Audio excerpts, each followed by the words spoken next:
Sexual violence is a most intrusive form of aggression. Today we want to take a look at heartbreaking realities in Eastern Congo and the hope that is offered to survivors of rape by PCUSA partner, the Church of Christ in Congo. Presbyterians have had a long history in Congo. It traces back to 1890, when the Reverends William Shepherd and Samuel Lapsley began Presbyterian mission in the interior of the country. They laid a foundation for a holistic mission, preaching the good news of Jesus Christ and addressing critical social needs. Shepherd and other Presbyterian missionaries courageously exposed the gross human rights violations in the private territory of Belgian King Leopold. They successfully advocated for change in his scheme for the exploitation and trade in which Congolese were enslaved. The scramble to exploit Congo's vast natural resources has been the principal driver of atrocities and conflict throughout Congo's tortured history. For 30 years, dictator Mobutu Sese Seko aligned his pockets with revenues of the country's mineral wealth. In the aftermath of the 1994 genocide in neighboring Rwanda, Mobutu was overthrown by the new regime there. Rwanda backed then two rebellions in Congo to exert its influence in the region and to pursue the perpetrators of the massacres who had crossed into Congo. In those two wars, nearly 5 million people, in particular children, are believed to have perished due to conflict-related causes like starvation and disease. Many Congolese fear the continued role of their various neighbors in this era of protected insecurity and mineral exploitation. Today, Eastern Congo harbors some 30 different militias that exist on the illegal mining and trade of minerals. Mapping by the International Peace Information Service shows well how the presence of armed groups overlaps with the presence of mines. Many of these armed groups use rape as a deliberate tactic to exert their control. In a cultural context where they are seen as the property of their social group, women and children are particularly vulnerable to sexual violence during conflict, where their bodies become the battleground of war. Rape is viewed as an intrusion of territory, a means for humiliation to subject the enemy. In many cases, husbands abandon their assaulted wives, and for the community in general, children born out of rape are a constant reminder of defeat. And this altogether disintegrates the fabric of society.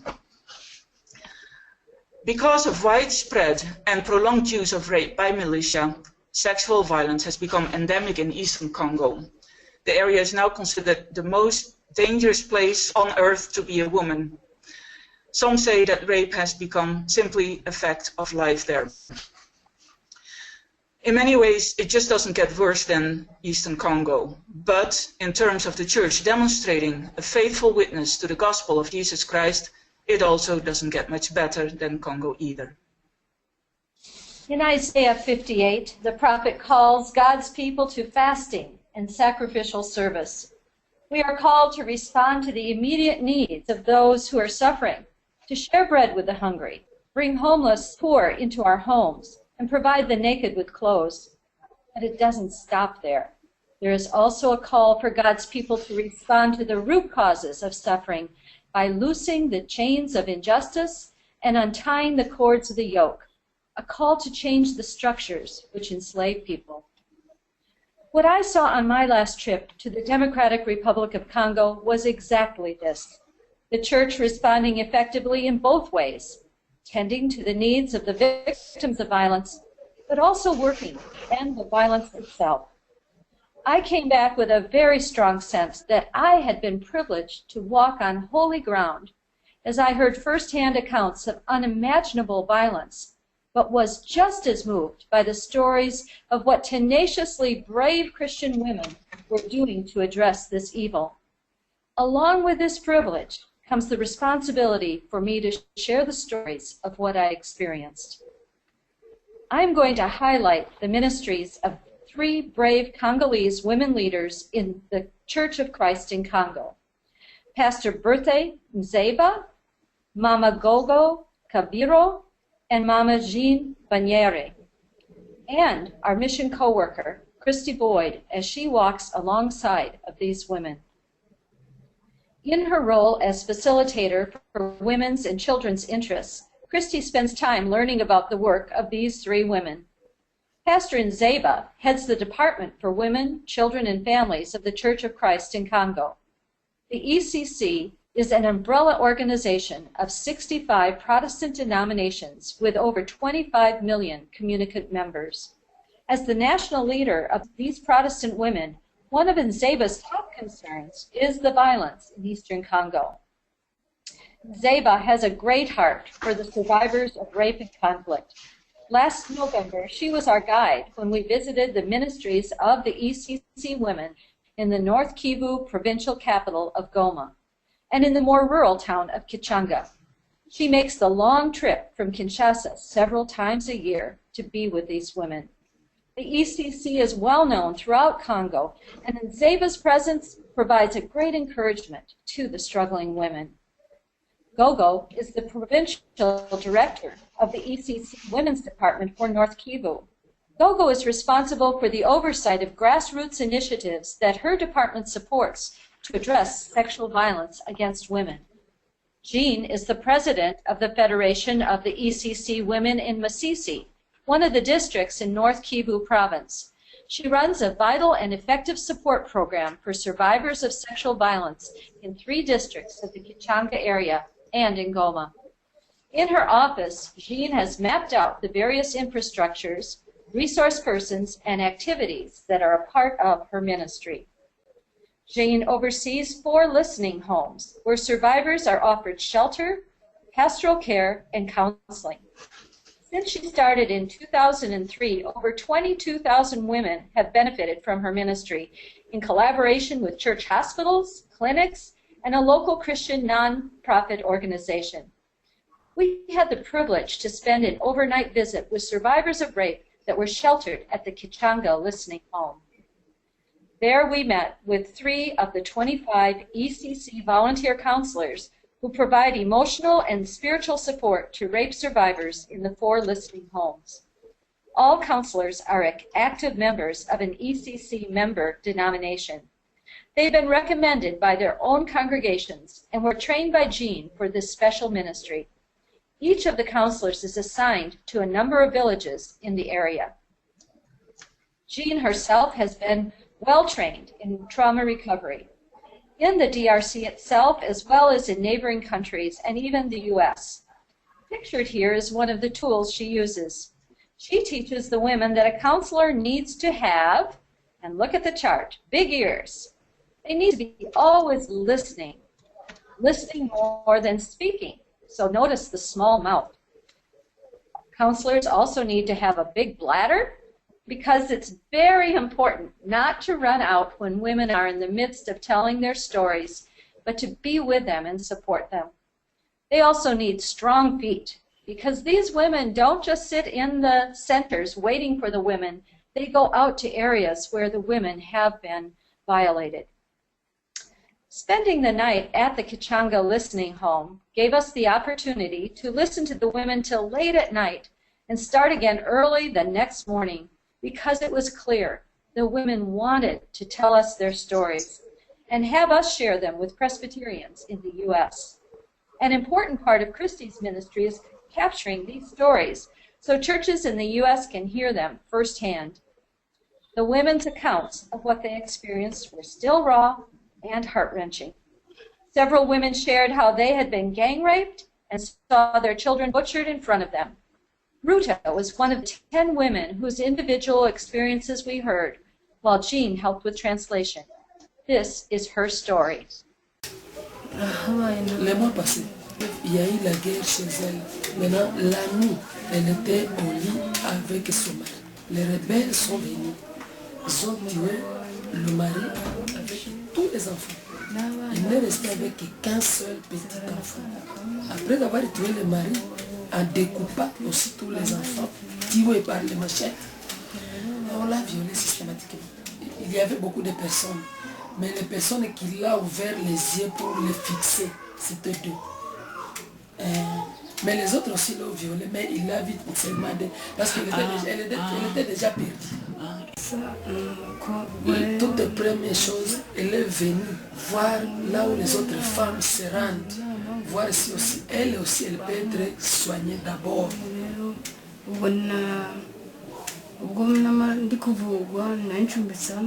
Quand elle a fui là-bas, d'abord sa maison de là a été brûlée. Et puis quand on a brûlé la maison, c'était la nuit, elle dormait. Elle est restée avec sa souche. Maintenant, elle a fui, elle est venue jusqu'ici. Il y a une femme d'ici qui l'a donné ça. Et une autre l'a donné ça. Et c'est hier qu'une autre l'a donné aussi ça. Donc c'est combien de personnes? 1, 2, 3. Tu t'imagines, elle est veuve. La maison là, elle a été brûlée. On a tué tous ses enfants. Et ici encore, sa maison blindée. Là où elle a été empruntée, sa blindée. Blindée, c'était une maison dans les camps. Ça a été aussi brûlé hier. Maintenant, elle se demande, elle va vivre où? Orientée que là, il y a une maison de femmes. Est-ce que tu peux aller là? Comme ça, tu peux, si la maman va t'accepter de rester là d'abord. Parce qu'elle a besoin de soins. Mais à Goma, pour qu'elle soit soignée, et on peut même l'intégrer dans les métiers là où elle peut être tranquille. Au lieu qu'elle reste ici, sans maison, sans quoi, sans quoi. In the video, you may have noticed a moment of Ruta's eyes lighting up. It was when I recognized her biblical name and repeated it in appreciation. And it seemed a brief moment of affirmation at the time that identity and self-worth had been crushed for her. To meet the huge and multifold needs of rape survivors like Ruta, the ECC women take a holistic approach to their ministries. In the listening home, the women find shelter, are offered pastoral care, they receive counseling and get an opportunity to wait for or recover from any needed medical intervention. The listening homes are affiliated with clinics for a first medical response to treat any infections the women may have contracted and to prevent sexually transmitted diseases such as HIV/AIDS. For those needing prenatal attention or fistula repair, transport is arranged to the ECC-affiliated Kiashero Hospital in Goma, and women who have greater psychiatric needs are referred to specialized centers that offer those services. Because rape survivors are often rejected by their husbands and left to their own resources, a number of women are selected for training in income-generating skills to better ensure the social economic reintegration in their communities. The skills vary from sewing, baking, and the weaving of baskets and traditional mats to soap making and manufacturing of fuel-efficient cook stoves. Just the ability to learn these skills has already a healing and esteem-building effect. Elderly women, who often can't read and write, are offered literacy classes, but many of the survivors of rape and conflict are minors. The ECC women try to ensure their continued education to improve future perspectives for both the girls and their babies. For these school-age girls and for war orphans, community-based care with schooling is provided. In some occasions, the child mothers are so young that they eventually attend together with their children. The experiences of rape survivors are heartbreaking, but once in a while we are blessed to hear stories of success and hope in the midst of suffering. This is Sifa. When I first met her last year at Kiashero Hospital in Goma. Sifa told me how two men in black uniform had assaulted her several months earlier when she had gone to the family farm and picked some food for dinner. The men not only raped her, but also caused a fistula by forcing a branch into her womb. In shock, she wandered for several days and found her way to one of the ECC counselors. Jean told me that in fact it was the third time that she had seen Sifa after a rape, but now she had become pregnant. 9 months later, we had a happy reunion with Sifa. When she heard that we were coming to Kichanga, she walked for 3 hours, barefooted, to come and see us. Not only was Sifa beaming of pride and did her baby boy look so healthy, but we learned that she had called her son Bonheur, happiness. This is a wonderful sign of healing, acceptance, and reintegration. Siva explained to us that she spent 6 months in the hospital to await the delivery and have her fistula repaired. She still cherishes the memories of returning to the listening home in Kichanga, where the women welcomed her in and gave her food to eat and offered her a place to sleep. The counselor gave her advice on how to take care of herself to prevent having to live through the same ordeal again. So, to not walk to the farm alone, for example, or go out at night. Before they took Siva home, also her family was coached by the counselor. They were instructed to not make her relive the experience by blaming her for having gotten pregnant, for example. And at times when Siva showed signs of anxiety, they should not further upset her, but rather draw her close and let her feel loved and at ease within the family. The story of Siva and Bonheur is indeed a story of happiness and hope. And Siva is not alone. The counseling, healthcare, spiritual care and training for income generation help the women to move forward with their lives, and many of them are then able to be of service to the community by taking in orphan children and raising them. This woman on the picture shared how she took under her wings a small orphan girl she found sitting next to her deceased mother, while she herself was fleeing from her assaulters and away from the conflict. The child gave her comfort and something to live for. As it turned out, this was a more common experience. By holding up their fingers, other women in the Kichanga listening home shared how many orphans they have taken in. As important as these grassroots initiatives are, the ECC women work just as hard at the big picture, on ending the violence. Perpetrators of rape are often armed militias that charter young boys to join the ranks and become child soldiers. Without preventive measures, these boys are likely to assume the same behavior as their superiors and continue the cycle of sexual violence. The ECC Women's Department seeks therefore to organize educational activities for school-aged kids to prevent sexual violence. And because traumatized children risk developing violent behavior themselves,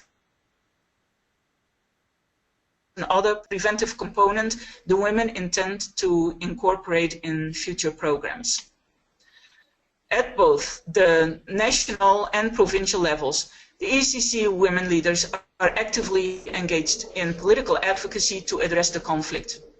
They participate in ecumenical and civil society platforms in the larger Great Lakes region to build peace and end the illegal trade in minerals, which supports the militia. The ECC Women's Department of North Kivu is, for example, a founding member of a region-wide collective of women development associations. The Women's Department, in the person of Gogo, currently presides over this vast network in which 11 collectives from Burundi, Congo, and Rwanda collaborate. It is an interreligious collective with a broad representation of civil society at large. The Association of Muslim Women is a member, for example, and the Women's Association of the Indigenous Kimbanquist Church, but also the Association of Business Women and labor unions, and organizations of women artisans, environmentalists, laborers, and those working on the issues of sexual violence, etc. Reverend Zeba and Gogo openly express their support of legislations that require businesses to show that the minerals they use do not come from mines or have not been otherwise traded in a way that benefits militia and therefore violence in Congo. Making such international schemes mandatory better allows for the ethical production of consumer goods in the electronics industry and jewelry branch, for example.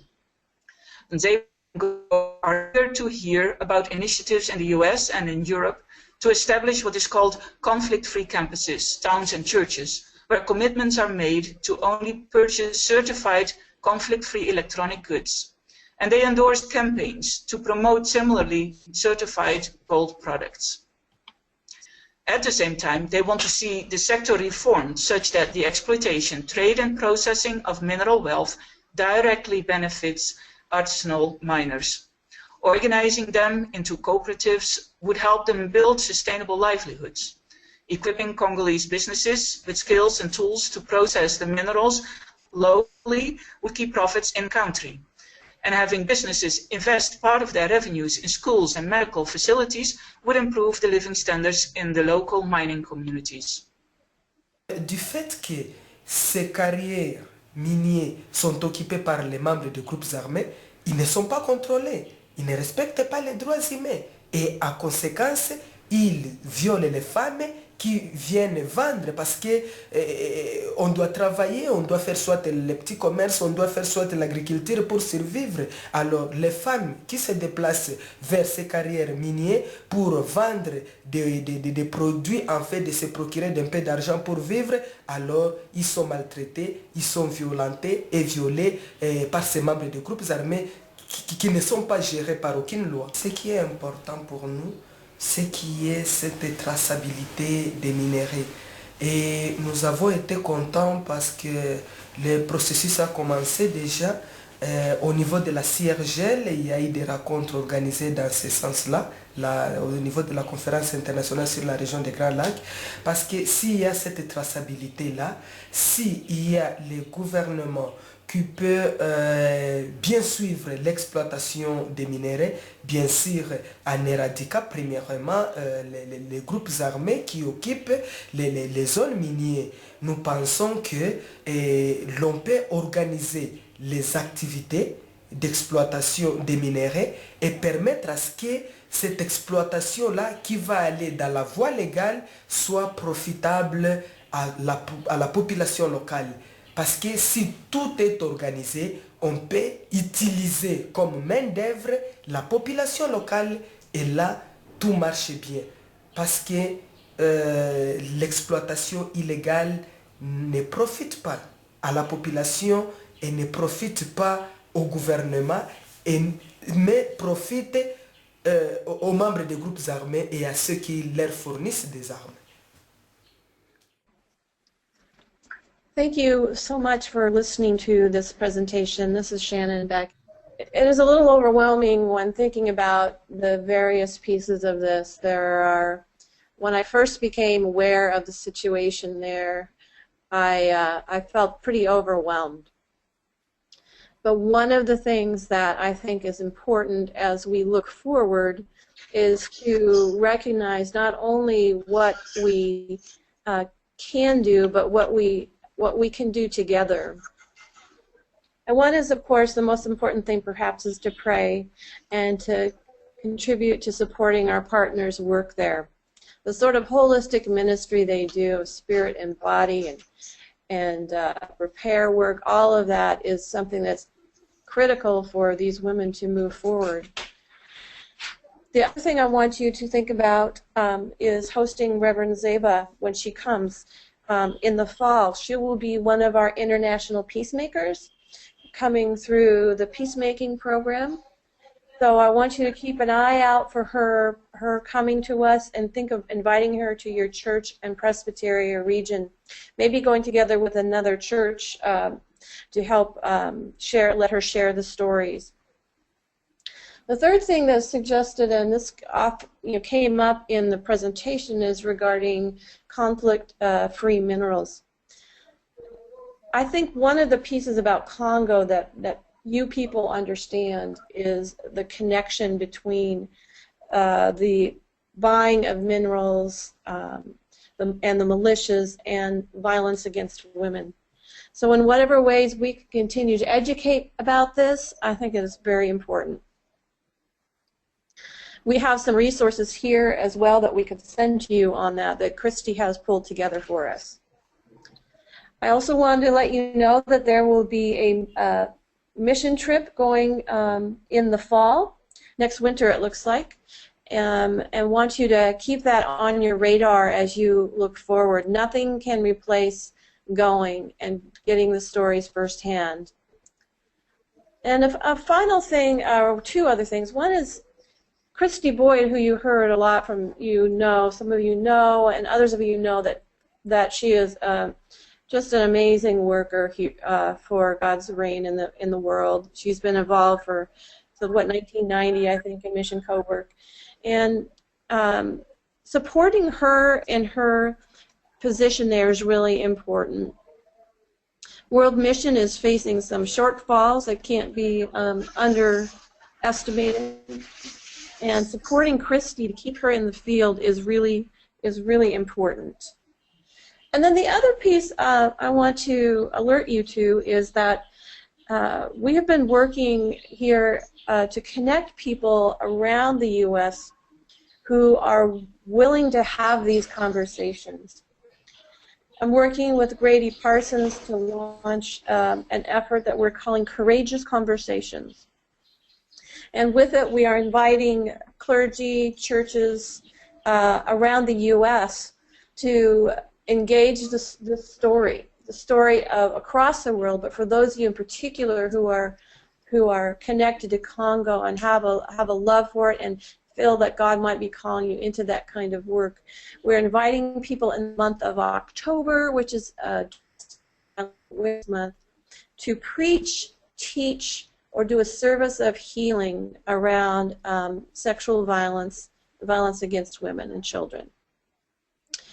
There will be an invitation going out for that, and so if your church is interested in being invited into that conversation as an initial stage, please get a hold of me, shannon.beck@pcusa.org.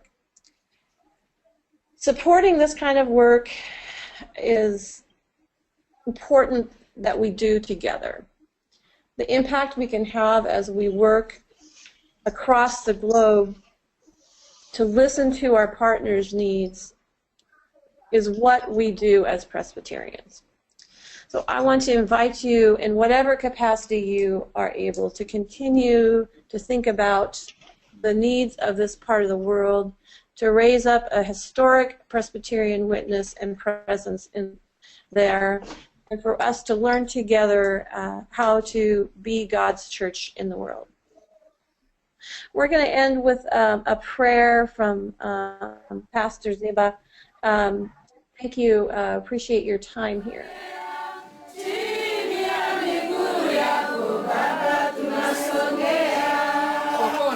Ombea Mungu, tushuke chini ya magoti ya Bwana.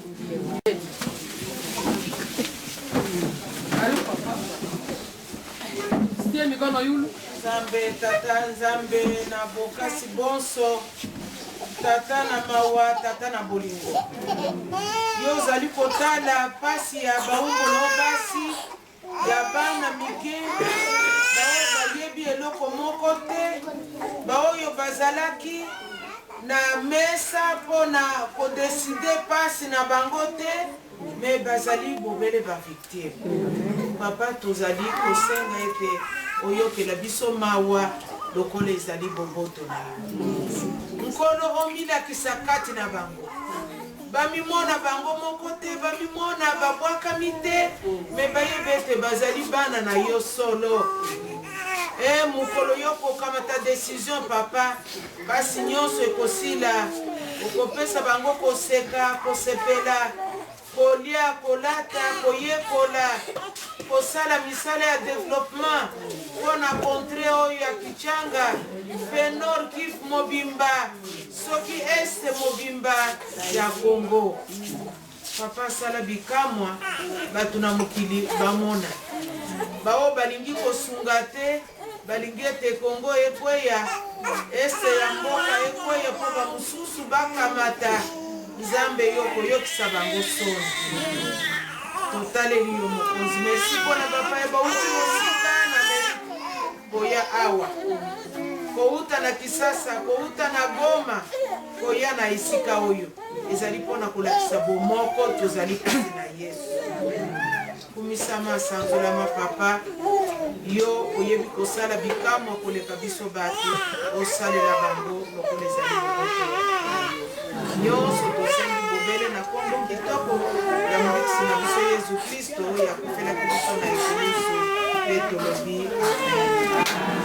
Mungu wetu wa ajabu, Mungu wetu wa ajabu, baraka